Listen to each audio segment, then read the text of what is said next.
Welcome to the latest Watercolors Aquarium Gallery video, brought to you from the Aquarium Brush Studios in bright and sunny downtown Grand Rapids, Michigan. It is really bright and sunny here today, guys. It's hard to complain about that.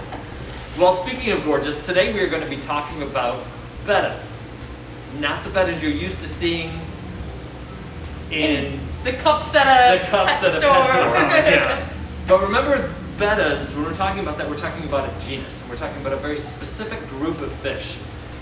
The genus Betta includes, I think we're up to like 70 or 80 species or something like that. 76 currently described. Wow. As we narrow that down even more, the fish that we are used to talking about as bettas is Betta splendens. Betta splendens is part of a complex. In other words, a group of fish that are similar to Betta splendens. Those of you that know us, we're talking about wild-type bettas. And of course, yeah. Who do we defer to for that? Charles. So, the board has come back in force today. Let me just get a nice... That's really clear. Yeah. All right. That's right, that's what editing is for. Yeah, Exactly. we'll take some pictures of it too. Yeah. Anyways, so if you don't know your geography, and if you don't, shame on you. Oh, come on. Yes, I know. I'm constantly at home studying Southeast Asian geography. Exactly. I feel like peninsular Malaysia should be pretty distinctive. That's only because you stare at it all the I time when know. you're talking about bettas.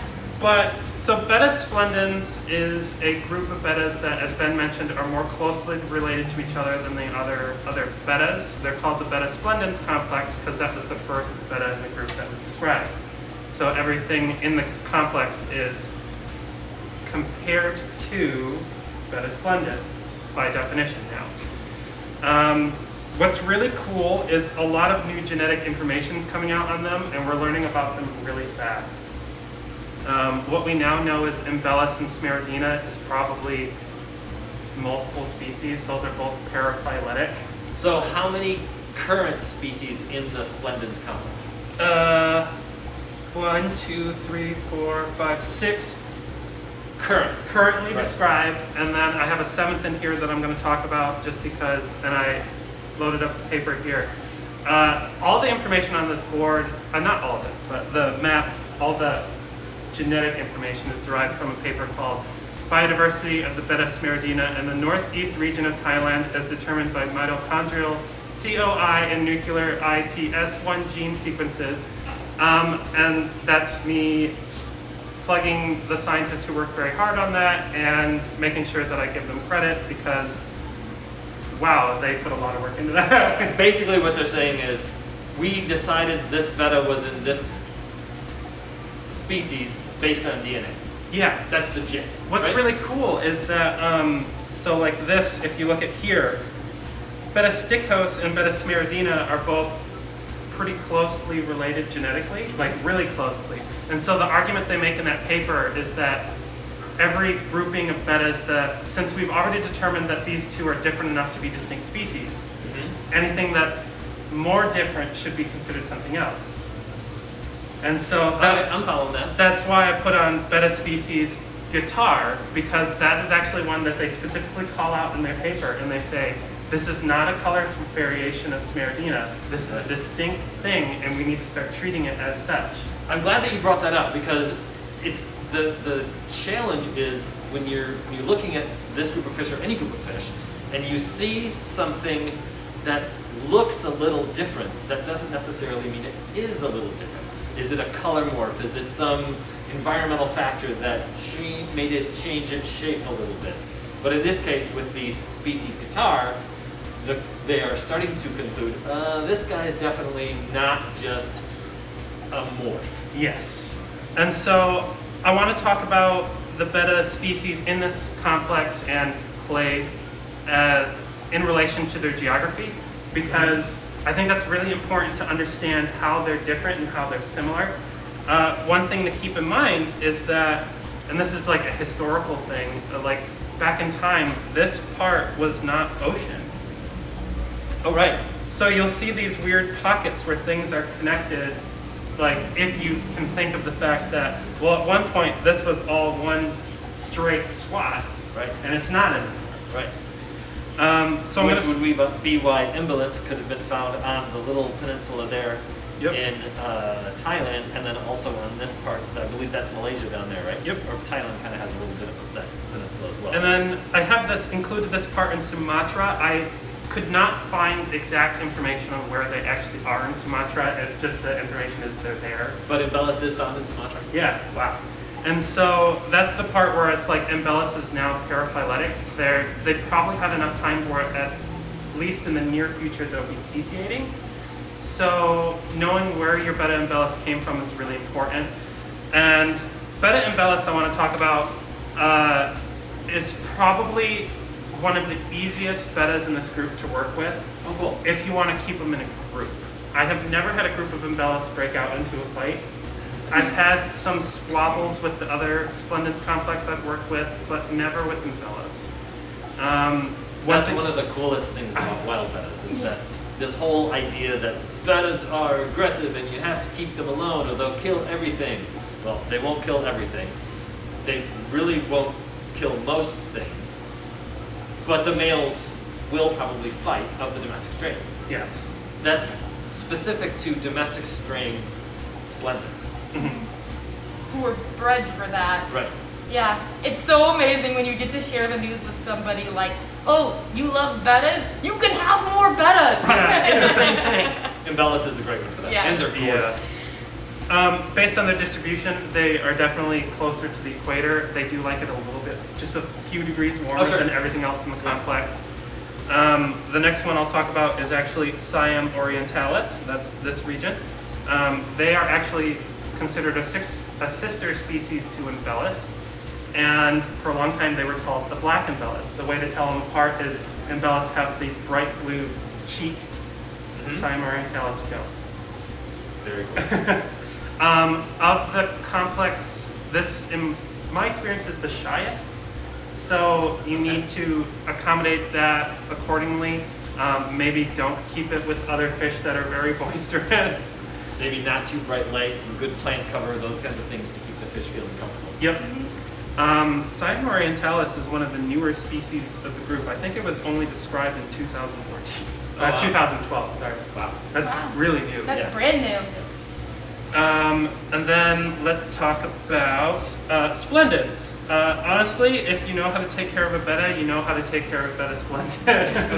Right. Except my experience has been they're even less picky. You will get, if you try to keep them in multiple male groups, you will get a few fights and a few torn fins here and there, but I've never seen them do a true, like, Betta fight to the death. Right. And it's always, in my experience, been like when you first establish a group, which makes sense. They're trying to figure out who gets to be where. Then I saved smaragdina for last because that's my favorite of the group. My experience with these guys they're the best dads. They are amazing. A lot of the people that I've talked to who have bred a couple different bettas in this group agree that in their experience, Betta smaragdina is the easiest to breed. Okay. And I imagine that'll hold true for the entire grouping of smaragdina. So smaragdina, right here is a mountainy region. Mm-hmm. So they're actually more upland than Splendens, Okay. meaning they like it just a tad cooler. And then there are these little pockets here. So this is Betta stickos. This is in Cambodia. These are super rare. They're the holy grail of the clade. And if you can get your hands on some, I would like to know. Didn't we just meet somebody yesterday who actually got some? I know. That's so cool. Don't worry, Charles. We'll find them. We will. And then right here this is the little pocket where Betta species guitar is found from. Smaragdina, the males can be kind of mean to each other. Okay. Not as in they'll break out in fights, but they'll definitely, at least my experience and experience of someone in the club who's bred them, Okay. has been that the dominant male will hang out in the open and the subdominant males will definitely hang out down low unless you're feeding them. Aside from that, keeping them in a group is really easy. Raising fry with them is super easy. My experience was that I didn't even bother to pull fry from the dad because he was watching them. Wow. And I actually got them onto dry food faster than I have with some domestic strains because they saw him eating it Oh, right. and they decided to try it. It's amazing how that works with so many fish that we have trouble getting them to feed. Put something else with them similar, and the fish, hey, wait, that's food. Yeah. I love that. Yeah. And aside from that, really there isn't a lot to talk about other than the nerdy, nitty-gritty stuff. Care in these are, if you want to keep a male in a 2.5 gallon like you would a Betta Splendens or a domestic Betta, that's fine. They're happy. I do it all the time. Like, if you want to keep them in a pair, I'd like a 5 or 10 gallon is the way to go. If you want to keep them in a group, let's say like a 20 long, and then you can easily throw like 6 or 8 of them in there, minimum. I think you forgot to talk about my favorite in the group. Did I? You did. It's my favorite too. It's Betta mahakiensis.